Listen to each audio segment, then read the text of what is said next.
2022 UP judiciary की vacancy आती हैं 303। ठीक है, 303 वैकेंसी आती हैं जिन पर प्री एंड मेंस दोनों जो है एग्ज़ाम कंडक्ट होते हैं 2023 में होते हैं। यानी कि अगर हम कहें तो जो मेंस एग्ज़ाम हुआ था यूपी जुडिशरी का वो मई 2023 में हुआ था। ठीक है, और अगस्त में यहाँ पर इन्होंने इंटरव्यू कराकर फाइनल सिलेक्शन बहुत जल्दी ही दिया। यानी कि एक तरीके से कहीं बहुत फास्ट ये वैकेंसीज़ कंप्लीट कराई गई थी, किसी भी प्रकार का देरी इन वैकेंसीज़ में नहीं थी।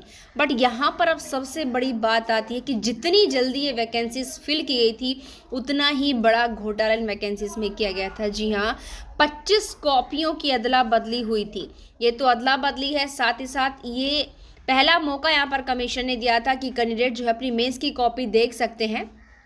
तो जो कैंडिडेट्स अपनी मेंस की कॉपी देखने गए उन्होंने खुद बताया कि बहुत से कैंडिडेट ने कि उनको उनके जो भी उन्होंने परफॉर्मेंस किया है एग्जाम के अंदर उसके अकॉर्डिंग उनको सेटिस्फेक्शन नंबर नहीं दिए गए हैं। आखिर अभी हम यहाँ पर बात क्यों कर रहे हैं? जैसा आप जानते हैं कि कमीशन ने तो बहुत जल्दी अपना पल्ला झाड़ लिया था, 2 कैंडिडेट्स को अंदर किया और 2 को बाहर करके वो तो बिल्कुल निश्चिंत हो गया। बट यहाँ पर कैंडिडेट इस चीज़ से अनसेटिस्फाइड थे, वो संतुष्ट नहीं हुए, जिसके बाद इन्होंने इसकी जांच की बात कही। अब जांच में देखिए कमीशन ने क्या किया, उसने जो है अपने ही लोगों को कमेटी में अपॉइंट कर दिया जांच कराने के लिए, जिससे जो कैंडिडेट्स थे उन्होंने सवाल उठाया। जी हाँ, कैंडिडेट इस चीज़ से जो है जो अभ्यर्थी थे इस चीज़ से संतुष्ट नहीं थे कि कमीशन अपने ही लोगों से जो है क्या कराए, यहाँ पर जो है जांच कराए। देखिए, पीसीएसजे मुख्य परीक्षा 2022 में 50 कॉपियों की अदला बदली की पुष्टि के बाद उत्तर प्रदेश लोक सेवा आयोग की आंतरिक जांच से अभ्यर्थी असंतुष्ट थे, क्योंकि उनका कहना था कि आयोग खुद ही दोषी है और उसके बावजूद अपने ही सदस्यों से जो है जांच करा रहा है। ये मेन चीज़ आपने देखी, यहाँ पर इस चीज़ का असर हुआ और आप लोग देख रहे होंगे यहाँ उसके पश्चात पीसीएसजे 2022 में जो परीक्षा में गड़बड़ी है, ये प्रयागराज का देखिए न्यूज़पेपर जिसमें ये चीज़ें हैं और ये वास्तविकता है।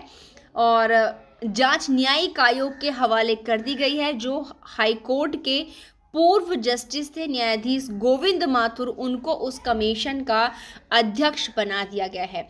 और सबसे बड़ी बात यहाँ पर क्या है, ये कमेटी अपनी रिपोर्ट 31 मई 2025 तक सौंपेगी। जी हाँ, कमेटी से जो रिपोर्ट मांगी गई है वो मांगी गई है 31 मई 2025 तक। ठीक है, ये देखते हैं और क्या क्या चीज़ें हैं यहाँ पर।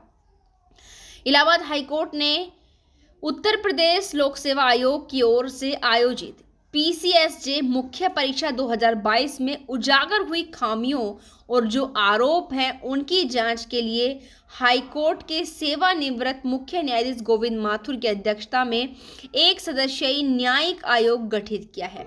आयोग जो है 31 मई 2025 तक विस्तृत जांच की रिपोर्ट देगा और साथ ही साथ न्यायमूर्ति सौमित्र दयाल सिंह, न्यायमूर्ति डी रमेश की खंडपीठ ने हल्द्वानी निवासी जो कैंडिडेट था श्रवण पांडे, जिसने सबसे पहले चीज़ें रिट पिटिशन डाली थी कि उसकी जो लैंग्वेज की कॉपी है वो फटी हुई है, और ये श्रवण पांडे समेत बहुत सी याचिकाओं की फिर उसके बाद बहुत सी याचिकाएं डाली गई, उनकी एक साथ सुनवाई का ऑर्डर दिया है।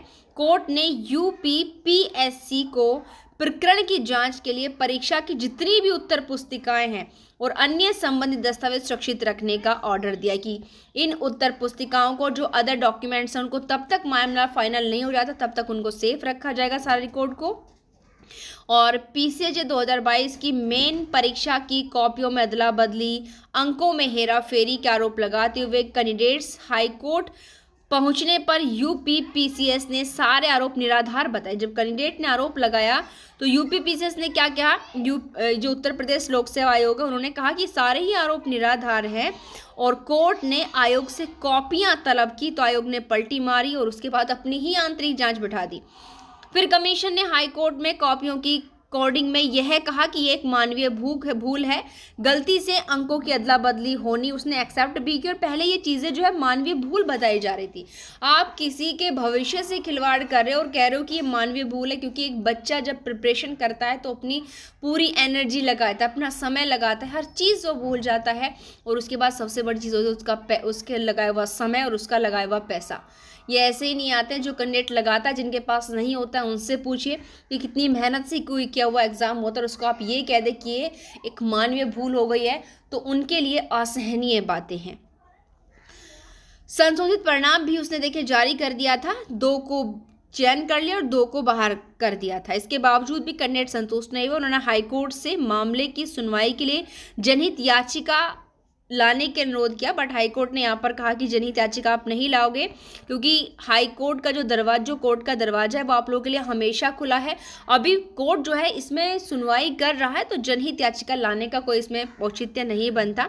इसके बाद श्रवण कुमार के अलावा बहुत से कैंडिडेट्स ने जो अपनी याचिका दाखिल की थी, सबको एक जगह इंक्लूड करके उस भर्ती प्रक्रिया पर गंभीर सवाल उठाए गए।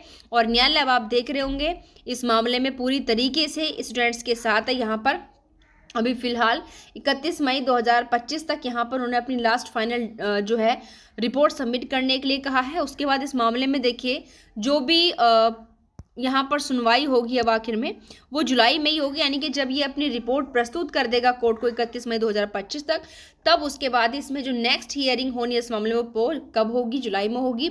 तो अब देखिए हाईकोर्ट पर ही सबकी उम्मीदें बंधी हुई हैं कि आखिर इस जांच में क्या चीज़ें निकल कर सामने आती हैं, और उस जांच के बाद आखिर हाई कोर्ट किस प्रकार का डिसीजन देता है, क्या एडवोकेट्स के क्या कैंडिडेट के फेवर में होगा, क्या हाई कोर्ट के उस डिसीजन से, उस जांच से कैंडिडेट संतुष्ट होंगे या नहीं होंगे, वो मामले की जांच की रिपोर्ट और हाई कोर्ट की जुलाई में उस जांच के बाद की हियरिंग के बाद ही पता चलेगा।